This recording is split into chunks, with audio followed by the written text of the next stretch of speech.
Friends, welcome back to my channel. ఈరోజు మీకు ఈ సీరియల్లో ఏం జరిగిందో తెలుసుకోవాలి అనుకుంటున్నారా? అయితే వెంటనే మనం సీరియల్లోకి వెళ్ళిపోదాం. ఇక అక్షయ్ అయితే రాజేంద్ర అలాగే పార్వతి కాళ్ళకి నమస్కరించి ఆశీర్వాదం తీసుకుంటాడు. అలాగే పార్వతి అయితే అక్షయ్ని దగ్గరికి తీసుకొని ఇట్లాంటి పుట్టినరోజులు ఎన్నో జరుపుకోవాలి, ఎప్పుడు కూడా నువ్వు ఇంతే సంతోషంగా ఉండాలి అని చెప్పి అక్షయ్ని దగ్గరికి తీసుకుని ఇక తన నుదుటి మీద ముద్దు పెట్టుకుంటుంది. ఇదంతా చూసిన పల్లవి ఎన్ని చేసినా అత్తయ్యకి ఈ అక్షయ్ బావ మీద ప్రేమ మాత్రం పోవట్లేదు. ఎలా అయినా సరే అక్షయ్ బావకి అలాగే అత్తయ్యకి మధ్యలో దూరం పెరగాలి. అలా అయితేనే నేను ఈ ఇంటికి ఈ ఆస్తికి మహారాణినవుతాను అని చెప్పి ఇక పల్లవి అయితే ఒకలా చూస్తుంది. ఇంకా పెద్దావిడ పల్లవి దగ్గరకొచ్చి, ఏంటి అలా చూస్తున్నావు, కాస్త నవ్వు అని అంటుంటే, అదేం లేదు అమ్మమ్మ, అసలు అత్తయ్య అవని అక్కని ఒక్క మాట కూడా అనలేదేంటి అని అంటుంటే, పార్వతి ఎట్లాంటిదో నాకు బాగా తెలుసు, దాని మనసు ఎట్లాంటిదో కూడా నాకు బాగా తెలుసు. అంత త్వరగా ఎవరిని బాధ పెట్టదు, అచ్చం అవనిలాగానే. కానీ ఇప్పుడిప్పుడే దాని మనసు అవని వైపు నుంచి మల్లుతుంది. దాన్ని అవకాశంగా తీసుకుని ఇక ఈ ఇంటి పెత్తనాన్ని నీ చేతిలో పెట్టేలాగా నేను చేస్తాను అని చెప్పి పెద్దావిడ పల్లవితో అంటూ ఉంటుంది. ఇక పెద్దావిడైతే తన గదిలోకి వెళ్ళి అక్షయ్ కోసం ఫంక్షన్ ఏర్పాట్లు చేయడానికి అన్నీ సిద్ధం చేస్తూ ఉంటుంది. అనుకోకుండా రాజేంద్ర అయితే ఇక అక్షయ్ మేనమామ కాల్ చేయడంతో తను ఎన్నిసార్లు ఫోన్ చేసినా అస్సలు లిఫ్ట్ చేయడు. ఇక అక్షయ్ మేనమామ ఏంటి ఎవ్వరు ఫోన్ చేసినా వెంటనే లిఫ్ట్ చేయరు, చెయ్యి చెయ్యి చెయ్యి అని చెప్పి ఇంకా రాజేంద్రని కంటిన్యూషన్గా కాల్ చేస్తుండగా, రాజేంద్ర ఏంటి ఎందుకు ఫోన్ చేశావు, లిఫ్ట్ చేయకపోతే బిజీగా ఉన్నారు అనుకోవాలి, అంతేగాని పదే పదే ఫోన్ చేసి విసిగించకూడదు అని చెప్పి ఇంకా రాజేంద్ర అయితే అక్షయ్ మేనమామని అరిచేస్తూ ఉంటాడు. అయ్యో బావా, ఎందుకంత కోపడుతున్నావు, నేనేమీ ఊరికినే కాల్ చేయలేదులే, కారణం ఉండే చేశాను. ఈరోజు నా మేనల్లుడు నా అక్క కొడుకు పుట్టినరోజు, వాడికి పుట్టినరోజు శుభాకాంక్షలు చెప్పడానికే ఫోన్ చేశాను అని అంటుంటే, ఓ అవునా, నీ బదులు వాడికి నేనే చెప్తాను, థ్యాంక్స్ అని అంటూ ఉంటే, అది కాదు బావా, అక్షయ్కి డైరెక్ట్గా కలిసి పుట్టినరోజు శుభాకాంక్షలు చెప్పాలని ఉంది, మరి రమ్మంటావా అని అంటుంటే, రేయ్ ఎందుకురా ఫోన్ చేసి విసిగిస్తున్నావు, ప్రతిసారి డబ్బు డబ్బు అని నన్ను చంపుతున్నావు, డబ్బులు ఇవ్వట్లేదని ఈ రకంగా నన్ను బెదిరిస్తున్నావా, నీ బెదిరింపులకి నేను అస్సలు లొంగనని చెప్పి ఇక రాజేంద్ర కాల్ కట్ చేస్తాడు. వెంటనే అక్షయ్ మేనమామ ఇంకా పార్వతికి కాల్ చేస్తాడు. పార్వతి హలో ఎవరు అని అడగడంతో, నమస్తే మేడం, నేను మీతో ఒక ముఖ్యమైన విషయం చెప్పడానికి కాల్ చేశాను అని అంటుంటే, ముఖ్యమైన విషయమా, ఏంటది అని పార్వతి అడగడంతో దానికి అక్షయ్ మేనమామ, నేను అనురాధ అక్క తమ్ముణ్ణి, అంటే నీ సవతి కొడుకు అక్షయ్కి మేనమామని. ఈరోజు నా మేనల్లుడి పుట్టినరోజు, వాడికి పుట్టినరోజు శుభాకాంక్షలు చెప్పడానికి ఫోన్ చేశాను అని అంటుంటే, ఏయ్ ఎవరు నువ్వు, ఫోన్ చేసి ఏదేదో మాట్లాడుతున్నావు, మా అక్షయ్కి అట్లాంటి మేనమామలెవరు లేరు, అయినా అక్షయ్ నా సవతి కొడుకని ఎవరన్నారు, వాడు నా కన్న కొడుకు అని అంటుంటే, అయ్యో ఎందుకు చెల్లమ్మ, ఎందుకు కంగారు పడతావు, నువ్వు కంగారు అస్సలు పడమాకు, అక్షయ్ పుట్టుక గురించి కేవలం నాకు మాత్రమే తెలిసి ఒకే ఒక్క సాక్ష్యాన్ని నేను, నా సాక్ష్యం ఎన్నటికీ నాలోనే ఉండిపోవాలి అంటే నువ్వు ఒక పని చెయ్యాలి, లేదంటావా నేను అందరి ముందు వచ్చి అక్షయ్ నీ కన్న కొడుకు కాదని నిజం చెప్పేస్తాను అని అనడంతో ఇక పార్వతి భయపడుతూ,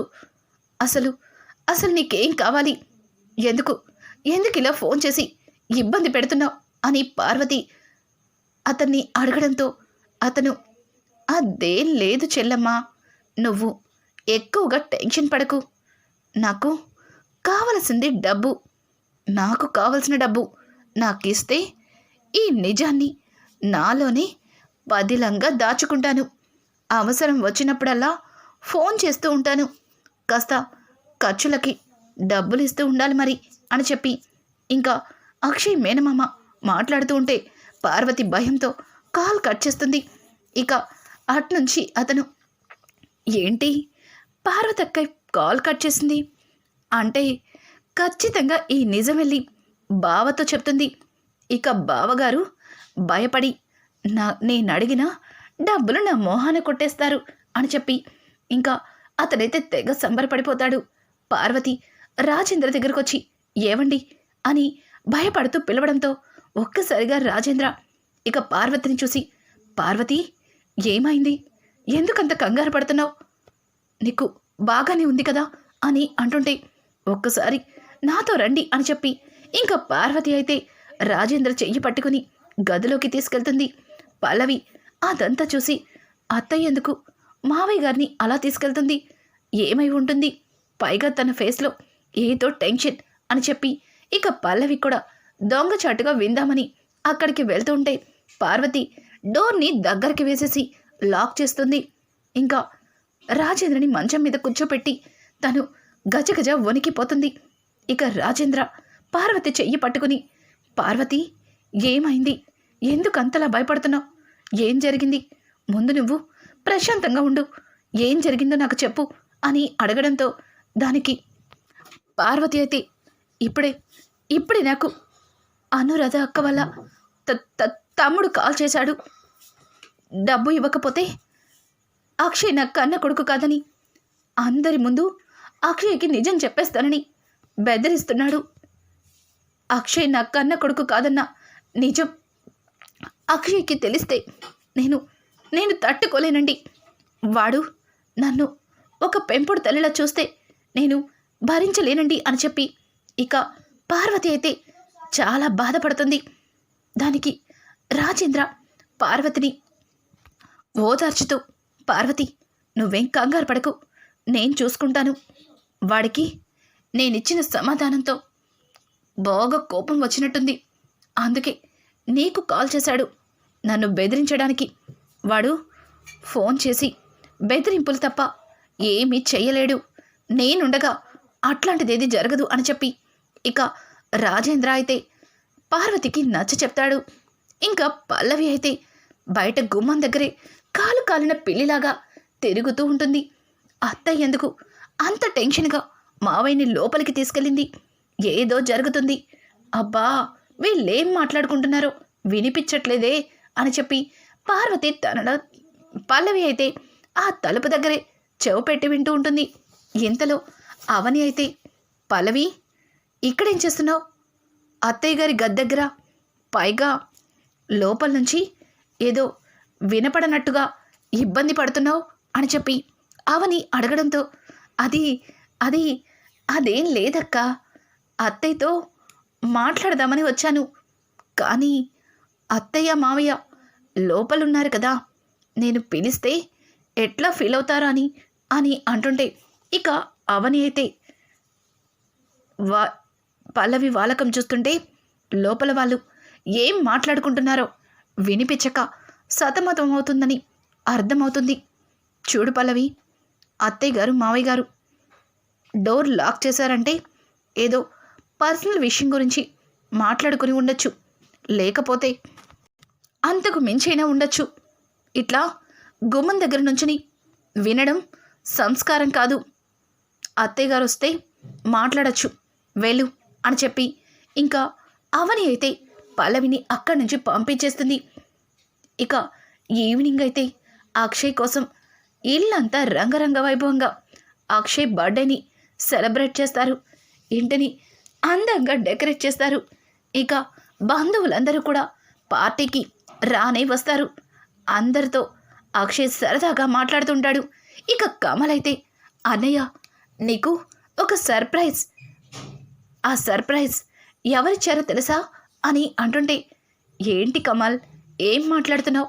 నాకు సర్ప్రైజా? ఎవరిచ్చారు అని అనడంతో, లేదు లేదు, ఆ సర్ప్రైజ్ని నేనైతే చెప్పను, అమ్మా నువ్వే చెప్పు అని చెప్పి పార్వతిని ముందుకు నెడతాడు.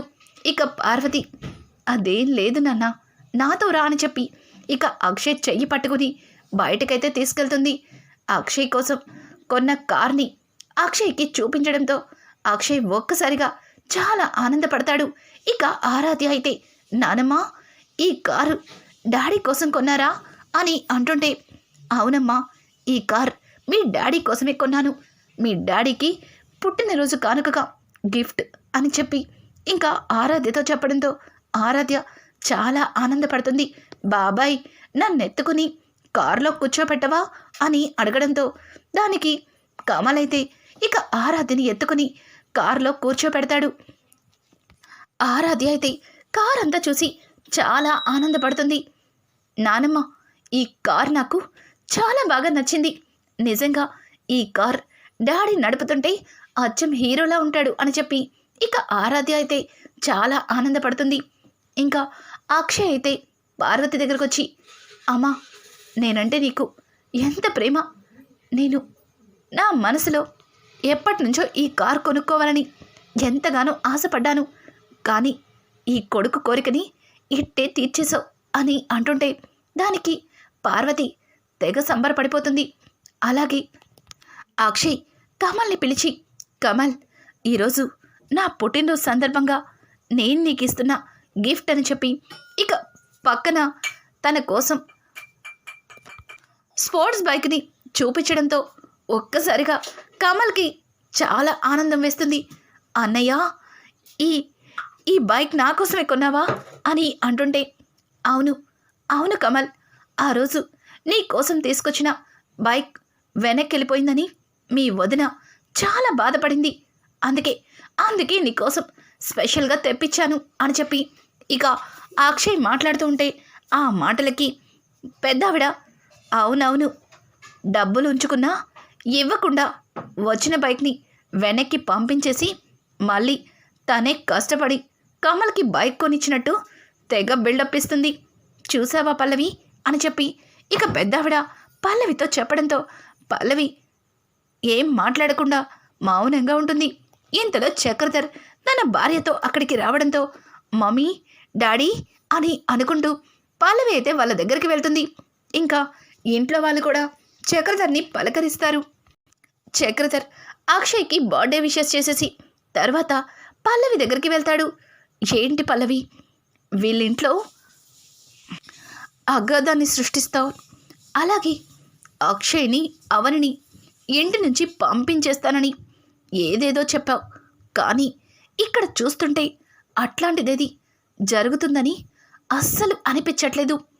వీళ్ళల్లో ప్రేమ మరింత పెరిగింది. పైగా అక్షయ్ కోసం మీ అత్తగారు ఇంత పెద్ద కార్ని గిఫ్ట్గా ఇచ్చింది. నీ భర్త ఆఫ్టర్ ఆల్ 5 లక్షల బైక్ అడిగితే కొనలేకపోయారు, కానీ 25 లక్షలతో ఇంత పెద్ద కార్ని కొన్నారు అని చెప్పి ఇక చక్రధర్ అయితే పల్లవిని మరింత రెచ్చగొడతాడు. పల్లవి, డాడ్ ఏం చేయమంటారు, చెయ్యవలసిన ప్రయత్నాలన్నీ చేస్తూనే ఉన్నాను. ఇప్పటికీ అవని అక్క మీద అత్తయ్యకి పీకల్లోత కోపం ఉంది.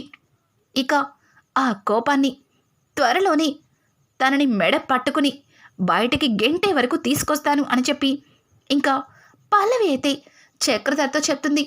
ఆల్ ద బెస్ట్ బేబీ అని చెప్పి ఇక చక్రధర్ అయితే అక్కడే ఉన్న కమల్ ఇంకా అక్షయ్లతో మాట్లాడతాడు. కమల్ అయితే అక్కడ ఉన్న కూల్ డ్రింక్స్ అన్నీ కూడా గడగడ తాగేస్తుంటాడు. తనకి తెలియకుండా అనుకోకుండా మందు కూడా తాగేసి బాగా మత్తెక్కిపోతాడు. ఇంకా రాజేంద్రకి ఎన్నిసార్లు ఫోన్ చేసినా ఫోన్ లిఫ్ట్ చేయలేదని అక్షయ్ మేనమామ డైరెక్ట్గా అక్కడికే వచ్చేస్తాడు. తను ఫుల్గా తాగి ఉండడం వల్ల తూలుతూ, అక్షయ్ అక్షయ్, నా బంగారు కొండ, నా మేనలుడా, ఎక్కడున్నావు? నీకు ఈరోజు పుట్టినరోజు శుభాకాంక్షలు చెప్పటానికి నీ మేనమామ వచ్చేశాడు అని చెప్పి ఇక అతను తూలుకుంటూ లోపలికైతే వస్తాడు. ఇంతలో రాజేంద్ర అతన్ని చూసి కంగారుగా వాళ్ళ మధ్యలో నుంచి పరుగులు తీస్తూ అతని దగ్గరికి వెళ్తాడు. రేయ్, ఎందుకు వచ్చావు ఇక్కడికి అని చెప్పి అతన్ని నిలదీస్తుంటే అనుకోకుండా పల్లవి అయితే వాళ్ళిద్దరినీ చూసేస్తుంది. ఇక అతను, అయ్యో బావా, ఎందుకు కంగారు పడుతున్నావు? నేను నా మేనల్లుడికి పుట్టినరోజు శుభాకాంక్షలు చెప్పటానికి వచ్చాను, నన్ను వెళ్ళనివ్వు బావా అని చెప్పి ఇంకా అక్షయ్ దగ్గరికి వెళ్ళడానికి ప్రయత్నిస్తుంటే, రేయ్, ఒక్క అడుగు ముందుకేసిన చంపేస్తాను, వెళ్ళి ఇక్కడి నుంచి అని అంటూ ఉంటే దానికి అతను, సరే వెళ్ళిపోతాను, కానీ నా మేనల్లుడికి నేను పుట్టినరోజు శుభాకాంక్షలు చెప్పడానికి వచ్చాను, వాటిని నువ్వు చెప్పనివ్వట్లేదు, మరి దానికి ఖరీదుగా 2 లక్షలు ఇస్తేనే ఇక్కడి నుంచి వెళ్తాను అని అంటుంటే, రేయ్, నీకు రేపు నువ్వు అడిగినంత డబ్బు ఇస్తాను, ముందిక్కడి నుంచి వెళ్ళు అని చెప్పి అతన్ని పంపించడానికి ప్రయత్నిస్తే, లేదు బావా, వెళ్ళేదే లేదు, ఈరోజు నువ్వు 2 లక్షలు ఇచ్చే తీరాల్సింది, లేకపోతే నా మేనల్లుడితో నేనే తన మేనమామనని, అలాగే నా అక్క తనకి జన్మనిచ్చి చనిపోయిందని అన్నీ నా మేనల్లుడికి వివరంగా చెప్పేస్తాను అని చెప్పి ఇక అతను మాట్లాడుతుంటే రాజేంద్రకి ఏం చేయాలో తెలియక తన మెడలో ఉన్న గొలుసుని అతని చేతిలో పెడతాడు.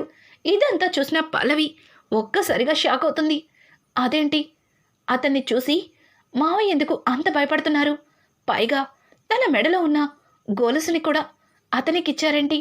అసలు అతను మావయ్య గారిని దేని గురించి బెదిరిస్తున్నారు అని చెప్పి ఇక పల్లవి అయితే తెలుసుకుందామన్నట్టుగా ముందుకు వెళ్తుంటే ఇక అతను, థ్యాంక్ యూ బావా, థ్యాంక్ యూ, ఈ పూటకి దీంతో సరిపెట్టుకుంటాను, కానీ రేపు నాకు ఇవ్వాల్సిన డబ్బు నువ్వు ఇచ్చి తీరాల్సిందే అని చెప్పి అతను అక్కడి నుంచి వెళ్తూ ఉంటే అనుకోకుండా అప్పటికే తాగున్న కమల్ కూడా అతనికి ఎదురొస్తూ ఇక ఇద్దరు ఒకేసారి గుద్దుకొని అక్కడే పడిపోతారు.